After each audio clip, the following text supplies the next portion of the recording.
They called him silent. But silence hides secrets. What if the most mysterious lost boy had the darkest past of them all?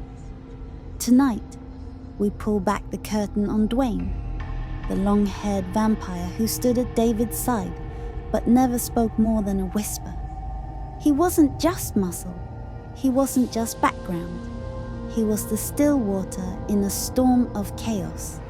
And if you've ever wondered who he really was before Santa Carla, before the boardwalk, before the blood, this is the story you were never told.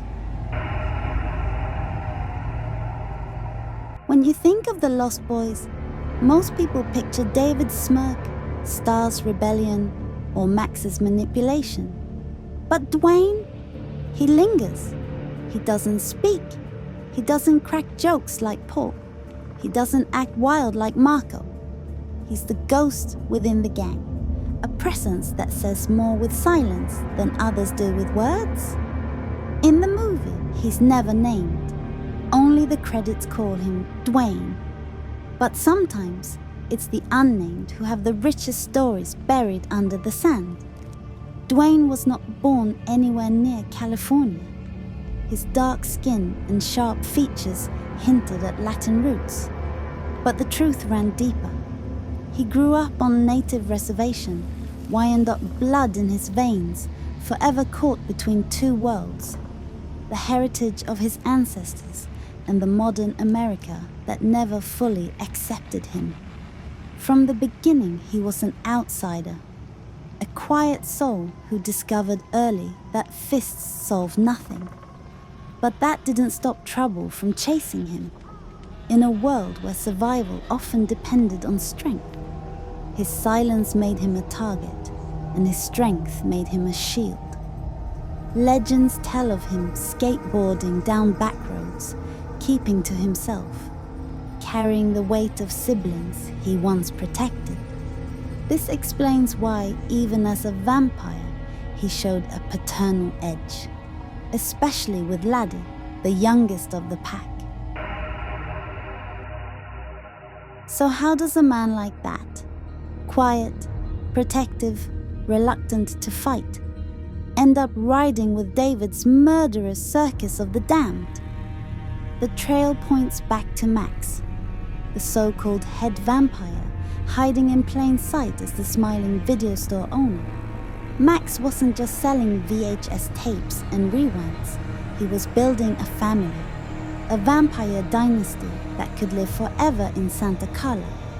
David was his chosen leader, his prodigal son. But David couldn't build an empire alone. He needed soldiers. That's where Dwayne entered the picture. It was the late 1970s, long before Michael and Sam Emerson ever set foot in Santa Carla. The boardwalk was alive with neon, punk bands screaming through cheap amps, kids skating until sunrise.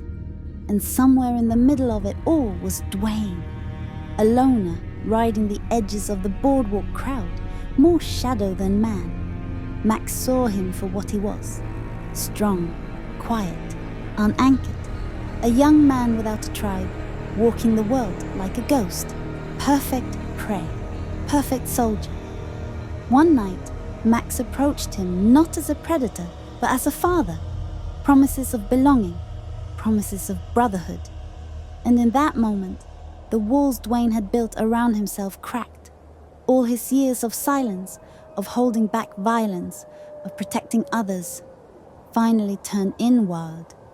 Max was the one who turned to him, not David, not Marko, not Paul. It was Max's blood that sealed his fate, a gift or a curse, depending on how you see it. And with that, David's gang had its quiet enforcer.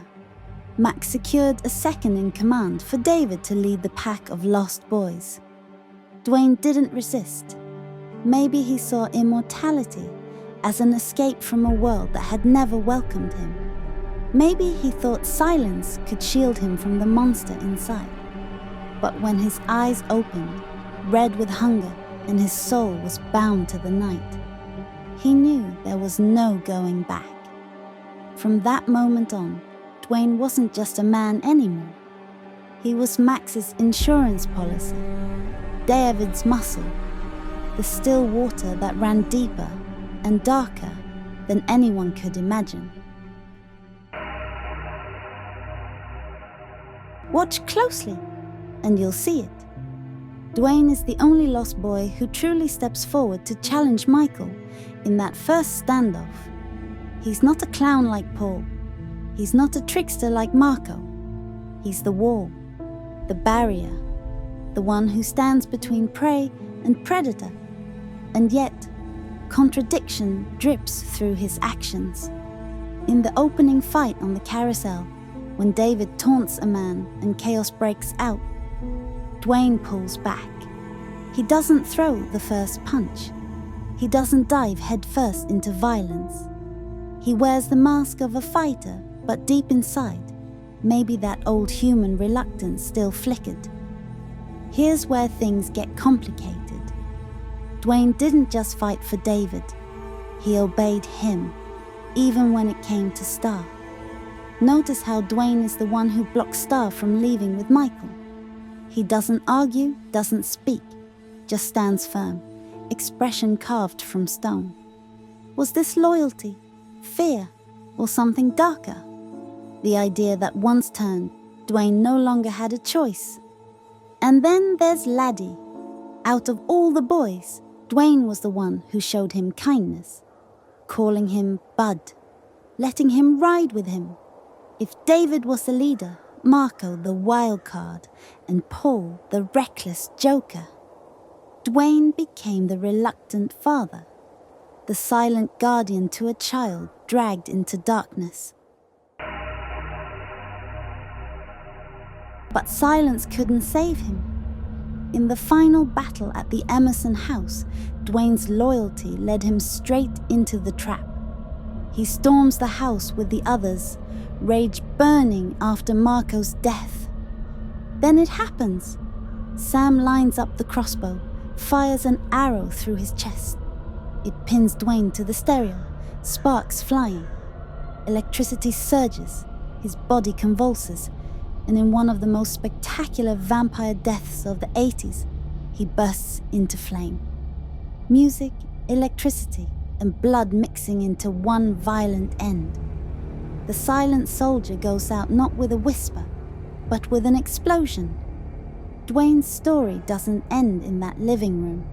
His silence left a mark. Dwayne was more than just the long-haired lost boy. He was the anchor of the group, the reluctant fighter, the protector of the youngest, and the victim of loyalty to the wrong master. His silence forced us to fill in the blanks. And maybe, just maybe, that's why his story keeps haunting us long after the credits roll. We've already explored Laddie, Marko, Star, David, Thorn, and Max, along with The Howling, Fright Night, and some of the most unforgettable cult horror classics of the 80s.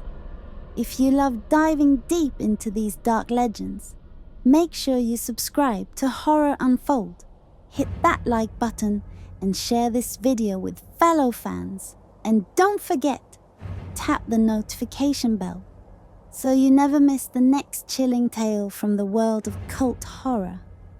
Want more dark origins? Tap the next video on screen and uncover the secrets of the Lost Boys universe.